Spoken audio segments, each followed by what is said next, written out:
Tumeishia pale mlinzi yule anamtorosha Sister katika ufalme ule baada ya Sister kupata mateso makubwa sana, lakini hadi hatua ya mwisho Sister hakukubali kusema amekuja na kitu gani.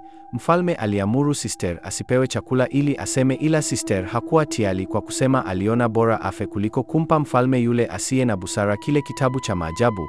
Basi mlinzi yule alijitahidi sana kumtorosha Sister, ila kabla hajafanikiwa kutoka katika ufalme ule, walisikia kengele ya hatati. Kuashiria kuna kitu cha usalama hakipo sawa. Walijua ni moja kwa moja itakuwa ni wao ndio wamegundulika. Mlinzi yule akamwambia Sister, nahisi tumegundulika kama tumetoroka. Sister akamwambia mlinzi yule, wewe niache mimi nirudi selo, la sivyo tutakamatwa wote na wote tutapewa adhabu. Mlinzi yule akasema, hapana, lazima utoroke hapa. Sister akamwambia mlinzi yule, mimi na majeraha sana, siwezi kutembea kwa haraka, lazima nikurudishe nyuma na lazima tukamatwe, naomba uniache. Mlinzi yule akaona ni kweli wameshachelewa. Kuangalia kwa mbali anaona kuna walinzi wanakuja sehemu walipo. Mlinzi yule akaamua kurudi kule na kumwacha Sister, kwa kuwa alijua akikutwa na Sister atapewa kesi ya kumtorosha mfungwa wa mfalme, na alijua hiyo ni kosa la uhaini ambalo ni kwenda kinyume na mfalme, na kwenda kinyume na mfalme ukikamatwa ni kifo tu, hakuna cha huruma. Mlinzi yule haraka aliondoka eneo lile na kurudi sehemu aliyokuwa analinda. Sasa amebakia Sister peke yake katika harakati za kutoroka. Sister akakumbuka amebeba kile kitabu cha ajabu ambacho huenda kingeweza kumpa msaada. Sister akakiuliza kitabu kile, kitabu bado kipo kimya, kitabu bado kipo kimya. Sister akakiita kwa mara ya tatu, kitabu ndio kikamjibu, naam Sister. Sister akakiuliza kitabu kile, nipo katika ufalme huu ila nahitaji kutoroka, kama kuna namna ya kuweza kunisaidia nitashukuru sana, niweze kutoka hapa. Kitabu kikamwambia, ndio ninaweza kukusaidia, ila hivi sasa nina nguvu chache sana, endapo nikikusaidia basi nitakosa uwezo wa kuongea na kufanya maajabu. Sister, nikikusaidia naomba na wewe ukifanikiwa kutoka hapa na wewe naomba unisaidie. Sister akauliza, una maana gani, kwani unakufa? Kitabu kikasema, hapana, sifi, ila nitakosa uwezo wa kuwa na mambo makubwa na elimu. Sister akauliza, nitakusaidiaje? Kitabu kikasema, aina yetu sisi huwa tukifanya sana maajabu na elimu kubwa kuwasaidia binadamu. Kuna wakati nguvu huwa zinaisha kabisa, na endapo nguvu zikiisha basi unatakiwa kutupeleka katika bahari nyekundu. Ukifika pale tuweke ndani ya maji yale kwa muda kidogo, kisha tutoe. Baada ya hapo tutakuwa tumejaa nguvu na maarifa ya kutosha. Sister akasema, sawa, nitafanya hivyo. Haya, naomba unisaidie. Mara ghafla pale kitabu kikafanya kitu cha ajabu sana. Kikampa Sister uwezo wa ajabu sana, uwezo wa kutoweka kwenye macho ya kawaida. Sasa Sister akawa haonekani kwenye macho ya kawaida. Alilita pale mbele ya walinzi, ila walinzi wakawa hawamuoni. Yeye anawaona ila wao hawamuoni, hivyo ikawa rahisi kwake Sister kutoroka. Ingawa na majeraha makubwa alionayo, alikuwa na maumivu sana kwenye miguu, ila alijua asipofanikiwa kutoroka eneo lile ndani ya muda, kitabu kile kitaishiwa nguvu na atashindwa kutoroka. Kwa bahati ya Mungu, Sister alifanikiwa kutoroka katika ufalme ule. Ni kama ngamia amepenya kwenye tundu la sindano, ila kwa bahati alifanikiwa kutoroka. Aliondoka eneo lile na kwenda kukimbilia mbali sana.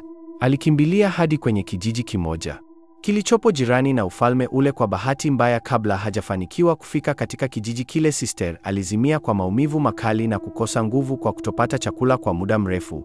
Huku katika ufalme, mfalme amewaka sana. Inawezekanaje yule Sister atoroke?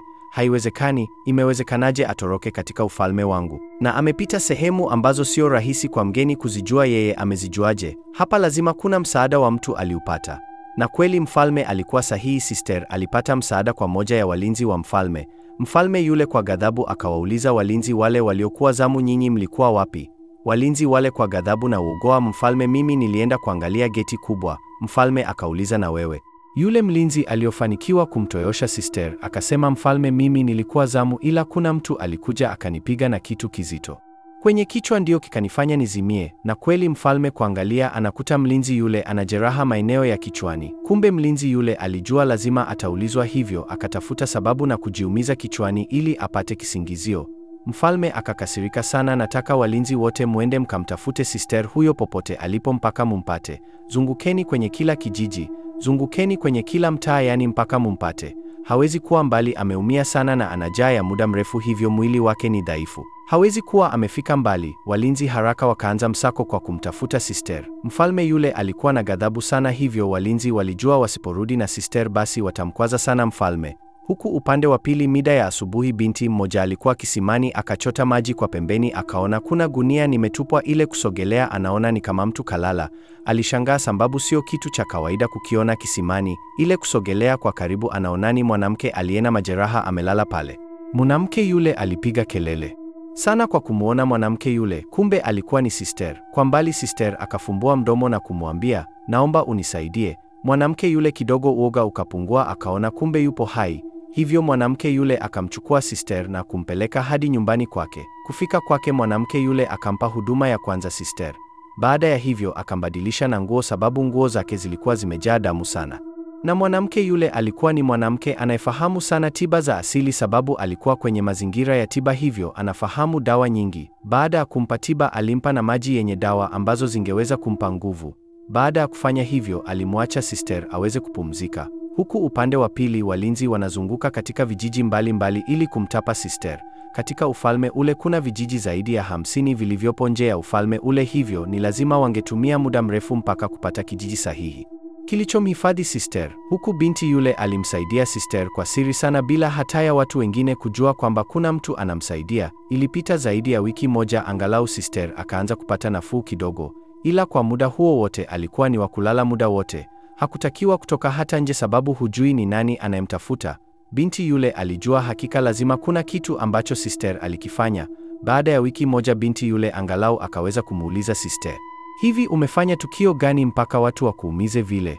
Na kwa nini ulitoroka na unaogoa kutoka kana kwamba kuna watu wanakufuatilia? Binti yule kidogo alishikwa na mashaka ila sister akamuhadithia mkasa wake wote. Baada ya kuhadithiwa kila kitu binti yule alisikitika sana na akamwambia mfalme wetu hana huruma kabisa hata na sisi. Anapenda kujilimbikizia mali sana na kujijali yeyetu.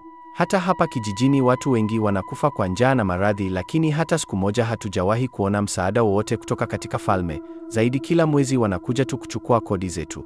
Sister akasema, poleni sana na tuamini haya yote yataisha tu. Hatimaye siku 3 baadaye walinzi wa mfalme waliwasili katika kijiji kile. Ni walinzi waliotumwa na mfalme kumtafuta sister. Walikuwa wamejawa na hasira sana sababu wamemtafuta sister kwa muda mrefu sana ila hawajampata. Walivyofika tu wakaanza fujo katika kijiji kile. Kuna mwanamke tunamtafuta, memuona? Wanakijiji hawajawahi kumuona sister zaidi ya yule anayemsaidia.